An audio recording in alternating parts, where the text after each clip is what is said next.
tous et bienvenue dans cette nouvelle vidéo R5 Maxi Replica. Ah, vous m'avez manqué, hein, ça fait un petit moment. Bon, elle est toujours sur la rôtissoire. Pour un œil non averti, on dirait, bon, il n'y a pas grand chose qui a avancé. Mais en réalité, je peux vous assurer, là, ça fait des semaines que je bosse. Alors effectivement, j'ai réduit le rythme. Je bosse beaucoup moins souvent et beaucoup moins longtemps, mais je bosse. Donc je peux vous annoncer que la soudure de l'arceau est entièrement terminée. Et puis là, je suis sur les renforts de caisse maintenant. Donc j'ai pas mal de soudure à faire en point par point. Donc dans les endroits, on va dire, délicats. Et puis, je vais vous montrer un petit peu les news donc de ce que j'ai fait toutes ces semaines. Voilà, donc l'arceau est entièrement soudé. Ça m'a demandé un travail considérable. Vous avez pu le voir dans les anciennes vidéos. Donc tous les goussets ont été également soudés avec, etc. Les renforts un peu à droite et à gauche. La tôle par chaleur cloison donc, qui est en train d'être ajustée et finalisée. J'ai également soudé des tubes à l'intérieur du tube pour pouvoir visser les œillets des harnais, donc à droite et à gauche. Et donc, voilà, le patron en carton. Donc, l'autre côté est là. Donc, j'ai légèrement modifié le côté gauche. Je l'ai rallongé un peu. Parce que dans le patron en carton, il était en un morceau. Mais finalement, en un morceau, ça n'allait pas à cause de la croix, là. J'ai dû faire des sacrées découpes au niveau de la croix, là-bas, pour que ça puisse passer. Et puis, un autre souci, en un morceau, ça ne rentrait pas en fait. Et comme cette cloison, je la voulais absolument démontable et pas soudée, en cas d'accès, en cas de problème, je voulais absolument qu'elle soit démontable. Donc j'ai dû la faire en deux parties. Et donc, ici, j'ai percé tout simplement. Et j'ai percé et fileté le tube de l'arceau. Là, donc là, il y a 4 fixations à cet endroit-là. Ici, j'ai soudé une patte de fixation qui est soudée ici. Idem pour ici, soudé, fileté. Et puis, donc cette partie-là est plus longue, elle vient se superposer à celle-ci. Et puis, elle vient se visser tout le long. Et ici, j'ai encore une patte avec un filetage et ici, une patte avec un filetage. Donc, je vais vous la mettre en place pour vous montrer un petit peu. Donc, voilà, à part beaucoup de soudure, c'est vrai que comme ça, visuellement, on ne voit pas grand-chose. On voit vraiment pas grand-chose, ça n'a pas... Pour vous, vous avez l'impression qu'il n'y a rien qui a changé. Mais en réalité, il y a énormément de choses qui ont été faites. Plein de petits détails qui m'ont pris un temps fou. Par exemple ici. Avant, ici, c'était vide. Vu que j'avais coupé, parce que là, en fait, il y a le nez de la boîte qui passe ici. Donc, j'avais forcément coupé. Et là-dedans, c'était rouillé, machin. Donc, j'ai d'abord traité, j'ai tout brossé. Ça m'a pris un temps fou parce que l'accès n'est pas terrible. Donc, voilà, vous voyez les soudures, c'est moche. C'est très moche. Vous savez, la tôle là à souder, c'est une catastrophe. Donc, oui, etc. Il y a plein de petits endroits comme ça qui ont été faits... en off, j'ai rien filmé parce que ça c'est vraiment pas très intéressant. Donc soudure. Donc là maintenant je vais m'attaquer à devant. Là c'est idem. voyez là, il y a un trou parce que normalement là il y avait une espèce de renfort ici, quoi. Donc là je vais déboucher, donc je vais souder des plaques ici, avec un renfort qui va venir tout le long ici, et boucher le deuxième trou là également, hein. Donc voilà, vous voyez, c'est plein de petits détails. Par exemple, là, j'avais décalé mes fixations pour mes durites aviation des trains avant. Normalement, elles étaient là-dedans. Donc là, j'avais coupé pour pouvoir les récupérer ici parce que ça vient avec une agrafe comme ça. Et c'est un bon système parce que là en dessous, il y a les œillets pour pouvoir mettre la durite dedans pour pas qu'elle tourne quand on la visse. Donc là, pareil, hein, j'ai dû souder une plaque. J'ai fait quelques renforts un peu par-ci, un peu par-là. Enfin voilà, idem droite-gauche parce que c'est toujours droite-gauche, hein. Vous voyez, j'ai fait des petits bouchons. Par exemple, là, il y avait le pommeau de levier de vitesse. Enfin, voilà, j'ai fait un bouchon. Là, il y avait le pommeau du frein à main. J'ai fait un bouchon. Bon, voilà, il y a plein de petites choses comme ça qui paraissent rien, en fait, mais ça prend du temps. Donc, voilà. Donc, maintenant, les soudures sont finies. J'ai quelques renforts châssis encore à revoir. Pareil, hein, je les ferai en off. Et puis, ce qui va venir prochainement, c'est l'achat des fenêtres en macrolon. Donc, je vais acheter les deux fenêtres à l'avant, enfin, les deux fenêtres avant, les deux fenêtres arrière et le pare-brise à l'arrière. Le pare-brise à l'avant, je le laisserai d'origine, hein, donc il est lourd, mais c'est pas très grave. Il est lourd, mais il me faut du poids à l'avant. Il me faut du poids à l'avant, donc pour répartir les masses, je préfère garder le pare-brise d'origine. Donc voilà, ouais, il y aura plein de choses encore qui vont venir par la suite. Là, je vais voir pour me faire sabler la caisse en entier. Je voulais le faire ici, mais je ne sais pas trop si j'en aurai la capacité de... Enfin, c'est un travail qui est long, qui est poussiéreux, qui est très chiant, je vais en foutre partout. Alors j'avais eu l'idée de... Là, je vais faire un dézoom. Ici, de mettre une tonnelle de jardin. Vous savez, les tonnelles de jardin, là, ça vaut 3 fois rien. Sur Amazon, les premiers prix, ça doit valoir 130, 150 balles. Je m'étais dit, je me mets une tonnelle de jardin ici en 6 par 3, là, fermée sur les côtés et tout. 2-3 néons pour avoir de la lumière. Un extracteur d'air avec une vieille VMC ou une vieille hotte. Et je me fais mon sablage là-dedans. Finalement, je ne suis pas sûr d'arriver à faire quelque chose de propre.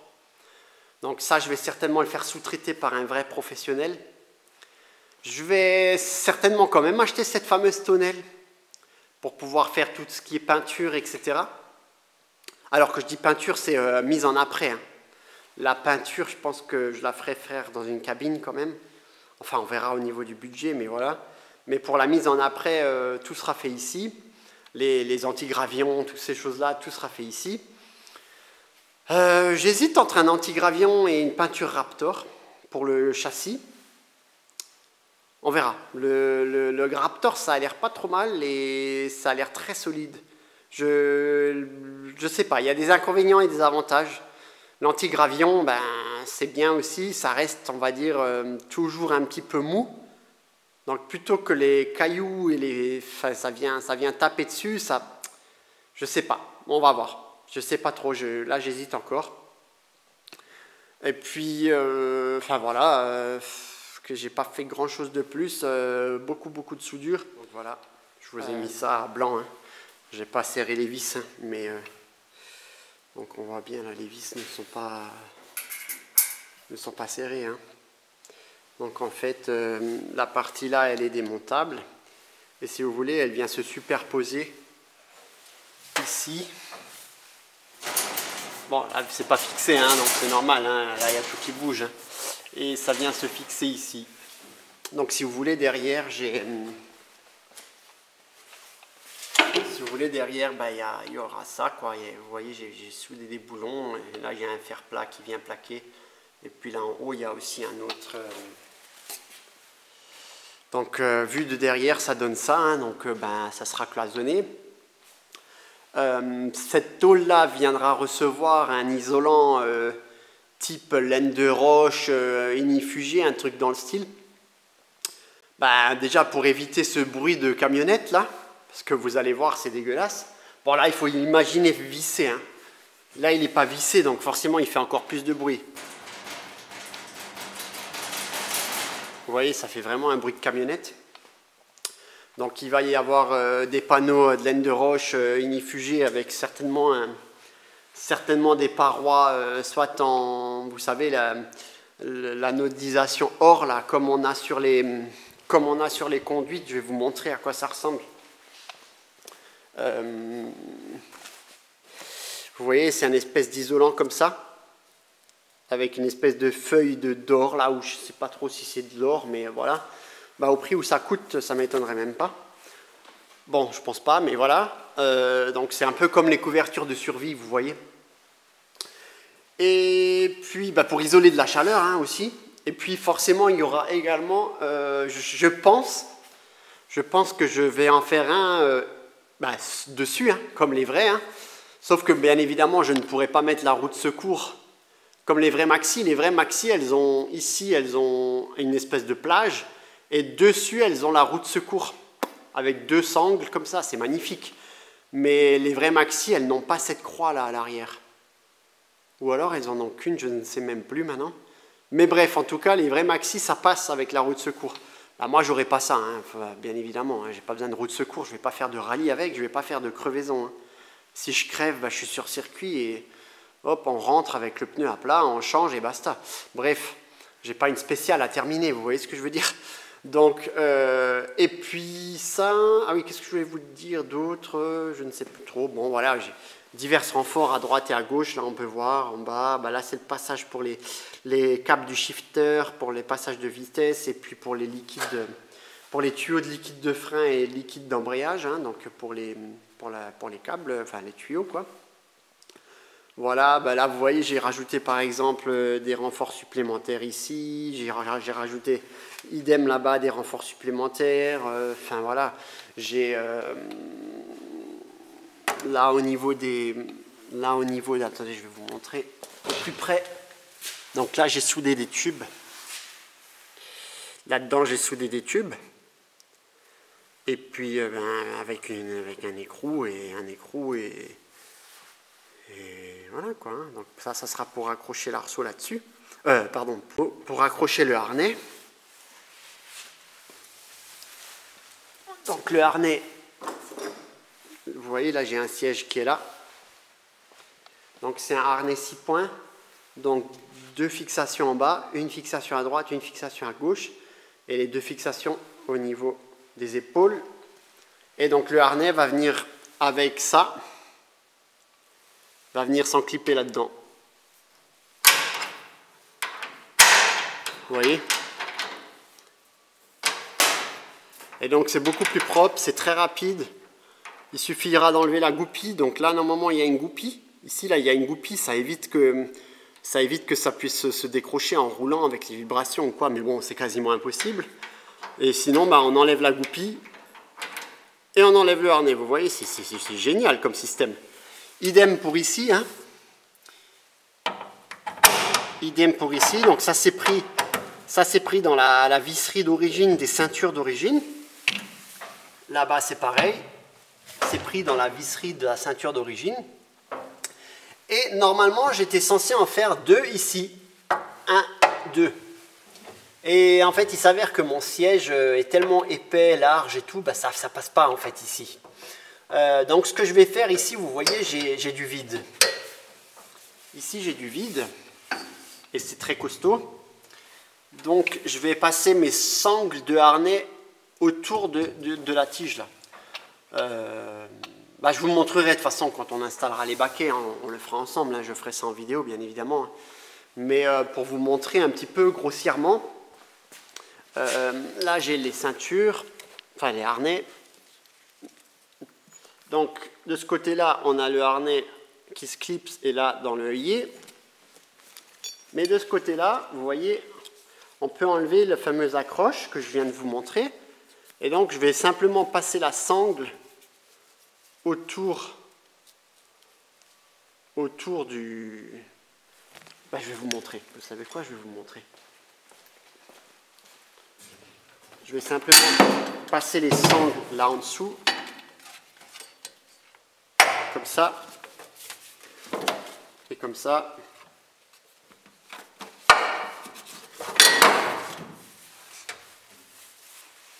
Bon, bien évidemment, il faudra les serrer avec le machin noir là, avec ça quoi, hein, avec le, je sais plus comment ça s'appelle ça, mais voilà. Et puis après ça passe en dessous du siège, clac, et ça vient se remonter dans le siège quoi, voilà, tout simplement. Donc voilà, pour la petite histoire. Donc c'est des harnais FIA de chez GT2i, c'est vraiment sympa. Bon, moi j'ai pas besoin d'avoir l'homologation FIA, mais c'est quand même bien d'acheter quand même des harnais homologués. On sait jamais quoi, on achète des harnais pas chers, on sait jamais si les fixations sont correctes. Et là, je peux vous dire que c'est vraiment simple, clac, ça sort. C'est vraiment bien fait, je trouve ça vraiment cool. Bon, alors les harnais c'est toujours assez fastidieux à régler. Mais une fois que c'est réglé, on monte dans la voiture, on serre et puis c'est simple, efficace. Et on est vraiment bien maintenu avec tout ça. Mais de toute façon, je ferai une vidéo, je pense, pour les sièges, parce que en fait, moi j'ai un peu de jeu dans le siège. Moi, je suis assez fin et malgré que c'est des baquets qui sont quand même assez fins. Je nage un peu là-dedans, donc je vais me faire, si vous voulez, un moule de mon dos, de mes hanches, de ma colonne vertébrale, avec le baquet, si vous voulez, pour être vraiment bien calé dans le siège, comme ils font dans les Formule 1, dans les Formule 2, etc. etc. Donc en fait, c'est un procédé qui est assez simple. On met un espèce de sachet. Bon, il faut un grand sachet, forcément. On s'assoit dessus. Il faut être à deux pour faire ça, au moins. Hein. Et on injecte de la mousse liquide en polyuréthane à l'intérieur.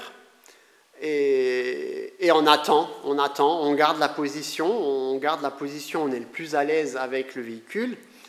Et on attend que la mousse polyuréthane vienne prendre toute sa forme, si vous voulez, entre le siège et votre dos et tout ça.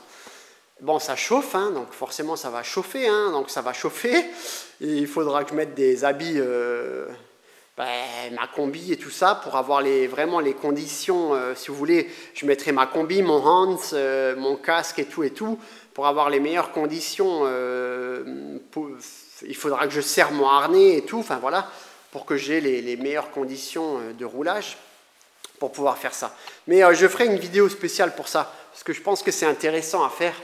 Et il n'y a pas trop de vidéos sur les sujets un peu comme ça, un peu atypiques, un peu les coulisses du rallye, les coulisses de tout ça. C'est un milieu qui est très fermé, on n'a pas vraiment beaucoup d'explications à tout ça. Je pense que c'est intéressant de vous partager ça.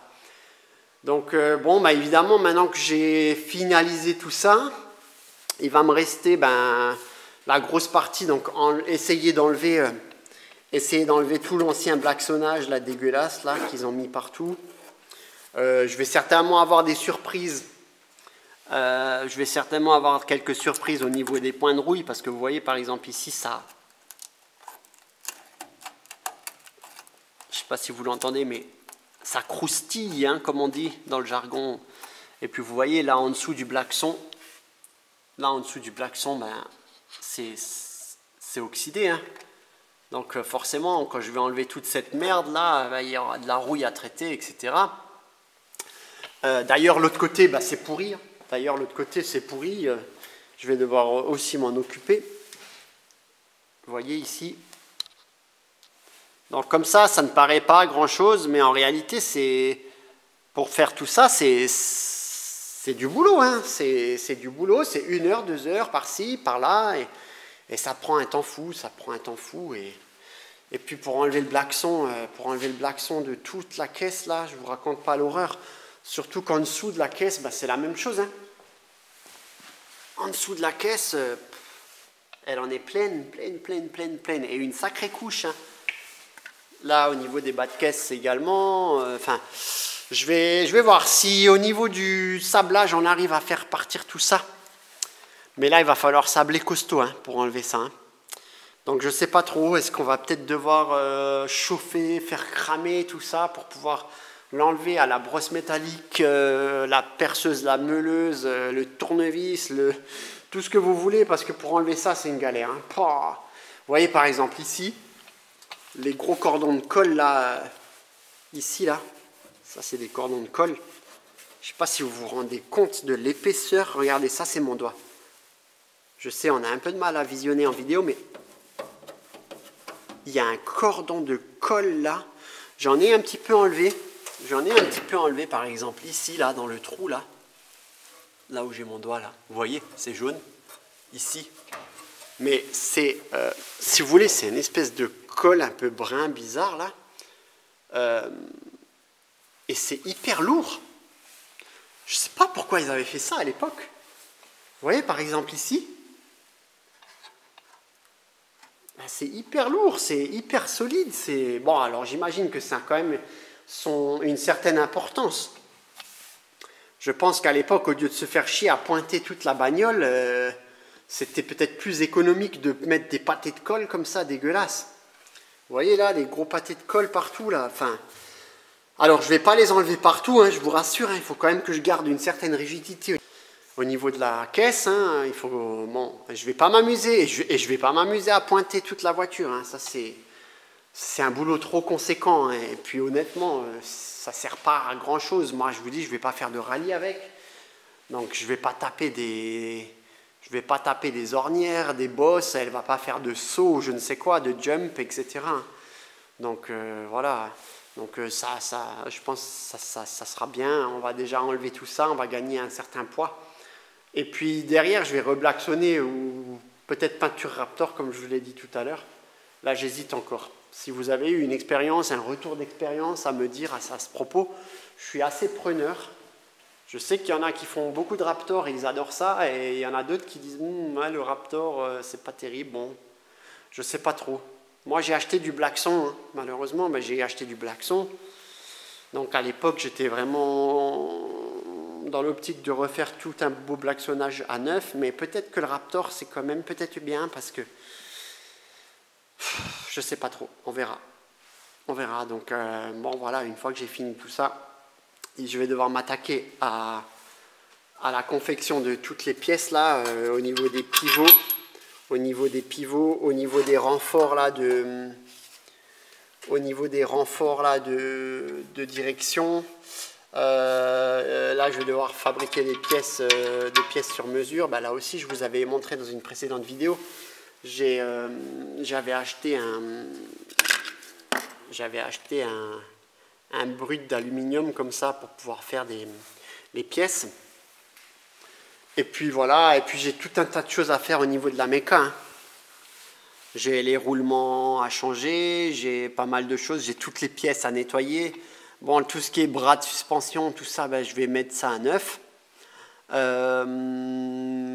Voilà, parce que les cylindres blocs d'origine, c'est juste pas possible, quoi. C'est vraiment de la daube. Voilà, je vais devoir... je vais checker les cardans. Bon, ils n'ont pas de jeu, rien, donc peut-être les cardans... ils vont tenir le coup, hein, les cardans. Hein. Vous savez, je vais que avoir... si j'ai 300 chevaux, c'est déjà très bien. Donc 300 chevaux avec des cardans stock, on les passe largement. Donc voilà. Et puis après je vais changer toute la visserie. Hein. Alors ça c'est la visserie d'origine. Ça c'est la visserie d'origine de la Audi. Hein. Donc ça c'est de la très bonne visserie qui est très solide, etc. Aucun problème. Par contre, pour le reste, j'avais mis des tiges filetées. Vous voyez, bon, c'est des tiges filetées en inox, mais bon, c'est pas terrible, quoi. Je vais essayer de mettre de la bonne visserie. Le problème, c'est que de la bonne visserie, ça coûte cher. Hein. Oh là là, qu'est-ce que ça coûte cher, de la bonne visserie, on se rend pas compte. mais des grandes sections comme ça, etc., en diamètre. Ça, c'est du 14. Ça, c'est du 12. Enfin, voilà, il y a des gros diamètres. Ça coûte assez cher. La bonne visserie en 12.9, avec des alliages costauds, ça coûte un certain prix. Et oui, évidemment, on vient sur le sujet du prix parce que tout ça, ça a un coût. Et puis bon, là aussi, malheureusement, les finances, elles sont de plus en plus atteintes. L'objectif, j'avais un objectif qui a été largement, mais largement dépassé. Donc malheureusement, j'ai encore tout un tas de choses à acheter pour par exemple, je vais vous montrer, mais j'ai le kit embrayage volant moteur, j'ai les supports moteurs à changer, j'ai pas mal de choses comme ça, vous voyez, à changer. Rien que le kit embrayage buté volant moteur, laisse tomber, rien que ça, c'est déjà plus de 1500 balles. Là, je voulais mettre, là au niveau du berceau, je voulais mettre des cales en aluminium. Ils vendent ça chez 7Z, comment c'est le site déjà 07ZR, là, je sais plus quoi, là, c'est un site aux US. C'est un site aux USA qui vendent de la très bonne pièce haut de gamme, performance. Mais bon, voilà, ça coûte cher, il y a des frais de port, et après il y a les frais de douane, ça met longtemps à l'expédition, etc. Donc bon, il y a encore du chemin à faire. Donc tout ce laps de temps-là, je vais en profiter pour faire la peinture, les choses, on va dire, pas trop chères. Le remontage de toutes les pièces qui sont prêtes, qui sont terminées, par exemple le pedal box, tous ces trucs-là. Tout ça, c'est fini, j'ai plus besoin d'y retoucher, donc tout ça, ça pourra être remonté. Et puis après, il va falloir faire tous les achats pour lui, parce que lui, finalement, il va me demander aussi un budget. Lui, il va me demander un budget considérable. Kit distri complet, les courroies, pompe à eau, thermostat. Les bougies, les bobines. Alors là, je suis en train de voir. Soit je mets des bobines de RS3, soit je mets des bobines que tout le monde met, là, les bobines R8. Là. Bon, ça, c'est pas des bobines R8, c'est des bobines de 2 litres TFSI simples. Mais bon, ça fait très bien le job. Avoir des bobines R8 rouges, ouais, c'est stylé, c'est rouge, mais ça ne sert à rien, je vous avoue. Je vous avoue honnêtement que ça ne sert pas à grand-chose. Elles sont plus, on va dire, elles sont plus efficientes, elles tiennent mieux dans la durée, dans le temps. Mais si vous changez régulièrement vos bobines, ça fait très bien le job. Mais par contre, les bobines RS3, l'avantage, c'est qu'elles ont une fixation là. Donc je vais pouvoir, vous voyez comme ça bouge, je vais pouvoir fabriquer une platine avec des boulons quoi, pour pouvoir fixer ça à mon couvre-culasse. Et je trouve que ça sera plus propre parce que les bobines là, bien qu'elles soient calées dedans, elles sont quand même calées dedans. Elles sont, vous voyez, elles bougent presque pas. Là, je pourrais faire des petites fentes pour vraiment bien les caler dedans. Vous voyez, c'est bien calé quand même dedans. Mais ça peut quand même, vous voyez, c'est pas terrible. Ça peut quand même bouger, ça vibre. Et ça les bobines, elles n'aiment pas. Donc, vous voyez, j'ai encore beaucoup de choses à acheter au niveau des collecteurs, etc. etc. Donc, donc, ouais, ça me... Je vous avoue que là, ces derniers temps, je suis un peu dans un mauvais mood, comme on dit. Donc, ouais, parce que tout ça, ça me travaille. Je me dis, j'avance pas, je vois pas le bout du tunnel, quoi. Je suis là, je bosse comme un fou et on voit pas le bout du tunnel, ça me rend ouf. Mais bon, c'est comme ça. Je savais à quoi m'attendre. Là, malheureusement, le budget, il est clairement pété. Je suis serre-ceinture tous les mois. Là, les prochains achats, ça va être les vitres en macrolon. Bon, je vous laisse un peu de surprise. Je vous laisse quand même un peu de surprise. Mais il y a pas mal d'achats qui vont venir là. Mais malheureusement, le mois là où j'ai acheté tout ça, pendant 2-3 mois, je vais être de nouveau serre-ceinture pour pouvoir racheter autre chose. Et puis après, il y aura le système de freinage, disque, plaquettes. Il y aura tout un tas de choses à acheter. Donc j'étais très très très optimiste à pouvoir la faire rouler cet été. Mais je vais être franc avec vous, plus les semaines passent et moins le délai de l'été 2023 va être respecté. Hein. Je suis désolé, hein, mais moi le premier, je suis écœuré. Hein. J'aurais bien voulu cet été vous faire des trek days de malade. Surtout que maintenant, j'ai ma carte grise à jour, j'ai mon assurance pour mon plateau. Donc le plateau, maintenant, je peux m'en servir, sans problème, quoi. Avant, j'étais pas trop en conformité, carte grise n'était pas à jour, il n'était pas assuré, rien. Donc là, j'ai ma carte grise, il est assuré. Voilà, bien évidemment, il y a tout mon bordel dessus, mais et puis donc toutes les conditions étaient réunies pour pouvoir faire des bons roulages cet été. Mais le budget, il est plus du tout là, quoi. Parce que la peinture, même si je vais certainement partir sur un covering et tout ça, il va falloir quand même peindre le véhicule. J'ai pas envie de laisser la bagnole en après, là en dessous.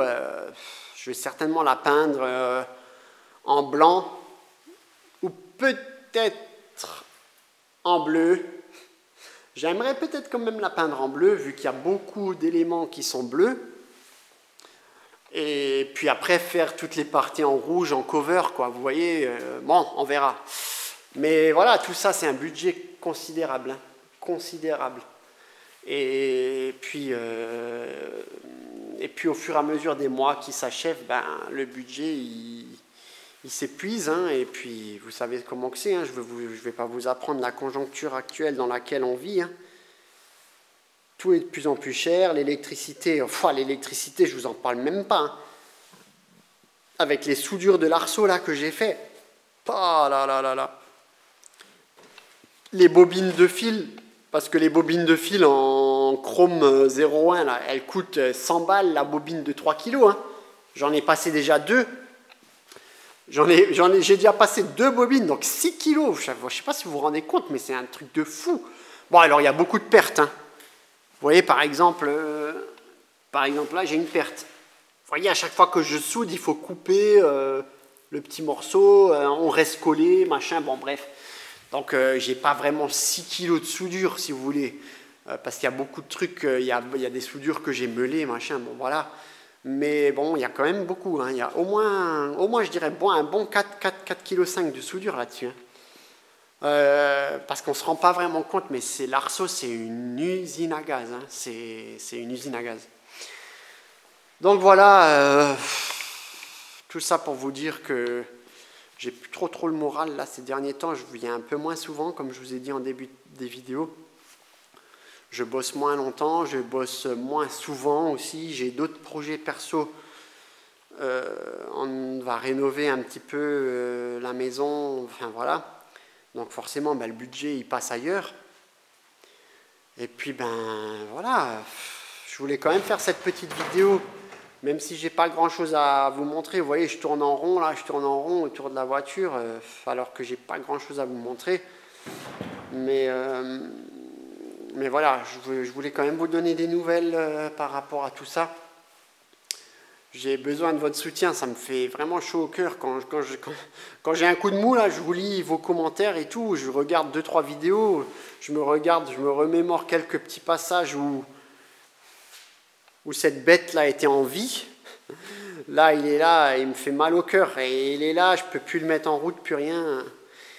Rassurez-vous, il y aura des vidéos dédiées au moteur. Je sais qu'il y a parmi d'entre vous pas mal de personnes qui aiment ça. Et moi le premier, hein, moi mon vrai cœur de métier c'est ça. Hein. Et donc on va démonter tout ça, hein, on va refaire tout ça aux petits oignons. Alors malheureusement j'ai pas le budget pour partir sur des pistons, des bielles, etc. Donc on va pas déculasser, on va rester comme ça. Mais il y aura quand même Il y aura quand même pas mal de potentiel à faire pour optimiser l'atmosphérique. Je vous en dis pas trop. Déjà là, je vous ai dévoilé un petit peu les bobines, machin et tout. Donc on fera des vidéos dédiées au moteur. Je pense que ça peut intéresser pas mal de monde. Et puis ben voilà, alors comme dans toute vidéo que j'ai faite jusqu'à présent, hein, je ne suis pas le spécialiste, machin, il y a beaucoup d'erreurs, j'ai fait énormément d'erreurs.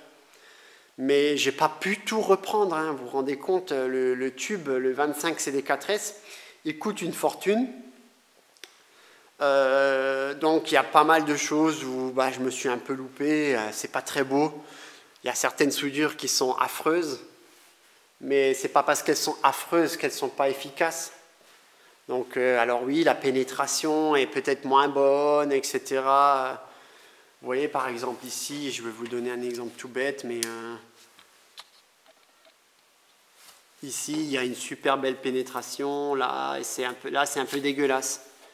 Et vous voyez, ça c'est un peu mon problème. J'ai un poste vraiment bas de gamme, mais bon, on fait avec, hein. On fait avec, c'est tout, hein. La prochaine sera violente, plus violente j'espère, et plus aboutie, parce que bah, bien évidemment j'espère que dans ma vie je vais certainement en faire d'autres, peut-être pas, peut-être plus strict légal, parce que celle-ci, bah, vous imaginez bien que je ne vais pas pouvoir rouler sur la route avec, hein. Mais on peut très bien faire la même config en street légal, hein. C'est-à-dire on laisse le moteur à l'avant. Alors oui, les puristes, ils vont dire oh, « tu te rends compte, c'est horrible, tu laisses le moteur à l'avant ». Mais j'en connais pas mal qui l'ont fait. Ils laissent le moteur stock. Enfin stock, ils le pimpent un petit peu. Bien souvent, c'est des moteurs de R5, Alpine Turbo qui sont à l'avant finalement, hein. Dans une caisse de R5 TL ou dans vraiment une simple caisse toute pourrie. Et puis derrière, ils enlèvent la banquette, ils font un semblant de cloisonnage. Ils changent les essieux, ils roulent les essieux, les freins. Et puis ils ont une R5 turbo, si vous voulez, esthétique, mais en traction, quoi. Et ça, au niveau du contrôle tech, aucun problème, hein. Normalement, ça passe les yeux fermés. Du moment que c'est bien fait, proprement, on ne change pas les caractéristiques du constructeur à ce niveau-là, du moins. On met juste un body kit, donc un kit carrosserie de la turbo, hein, les grosses ailes, machin, et tout. Et normalement, si c'est bien fait, c'est clairement strict légal. Donc ça, c'est peut-être un projet qui me trotte un peu dans la tête pour pouvoir avoir une qui est vraiment dédiée à la brutalité sur circuit, et une autre en street légal, pourquoi pas. Pourquoi pas. C'est pour ça que je me dis que dans l'avenir, ça pourrait être intéressant d'avoir la maxi de dingue, quoi, et d'avoir une reproduction, une réplique d'une Turbo 2. Street légal, à voir. Alors il y a des gens qui sont clairement encore plus fous que moi et qui achètent des kits déjà tout faits, hein. C'est-à-dire que là, moi j'ai bricolé des machins pour pouvoir adapter mon moteur de V6 Audi, mais il y a des gens qui achètent carrément les longerons, les passages et tout, les triangles, les amortisseurs, tout, et ils refont carrément des coques de turbo, hein, à l'identique. Et là, les gars qui font ça, je les respecte à mort parce que c'est beau, hein, c'est un travail de titan. Et pour le coup, bon, sur la carte grise, ça restera une R5 TL, mais il passe quand même en moteur propulsion, etc. Donc, non, franchement, chapeau à ceux qui arrivent à faire ça. Après, il y en a certainement d'entre vous qui ont des cartes grises avec des voitures accidentées. Ils jettent la mécanique dedans et ils prennent une caisse de R5 basique. Bon, ça peut se faire aussi. Mais maintenant, c'est des denrées devenues rares, hein. Une R5 en bon état qui n'est pas trop pourrie, pour aller la dégoter, c'est pas évident, hein. Les prix se sont envolés. c'est terrible. J'ai même pas de mots. La spéculation des pièces, etc., c'est la folie. Mais bon, moi le premier, hein, je ne vais pas vous cacher, hein, j'ai pas mal de pièces à vendre. J'arrive pas bien à les vendre parce que je veux pas les brader. Hein. J'ai pas envie de vendre une aile pour 10 balles. Hein. À un moment donné, il faut pas abuser, quoi. J'ai pas mal de pièces, ben forcément j'ai pas mal de pièces de la GTL, mais qui sont dans un état exceptionnel, que j'ai mis en vente. Ben forcément, il y a pas mal de choses que j'arrive pas à vendre parce que je vais pas les vendre à 10 balles. Hein. Les gens, ils m'appellent, ils pensent que je vais vendre ça à 10 balles, mais au bout d'un moment, il faut pas déconner. Je veux bien faire un effort sur le prix, vendre des lots à pas cher, mais pas 200 balles, 2 portières, un capot, machin, un train arrière, un train... Enfin, vous voyez, c'est les gens, enfin, voilà, bon, bref, ça c'est un autre sujet encore. Tout ça pour vous dire, de toute façon, comme d'hab, hein, si vous êtes resté jusque-là, c'est que vous êtes passionné comme moi. La plupart des gens esquipent, hein. Ceux qui restent à la fin, c'est les vrais. Merci beaucoup. Je vous dis à très bientôt. Je vous donne un max de news au plus vite. J'essaye de me booster, là, les beaux jours vont arriver et tout. Ça va faire du bien au moral, parce que là, le moral en ce moment, c'est pas ce qu'il y a de mieux. Et puis, je vous dis à très bientôt. Merci beaucoup pour votre soutien. Ciao, ciao.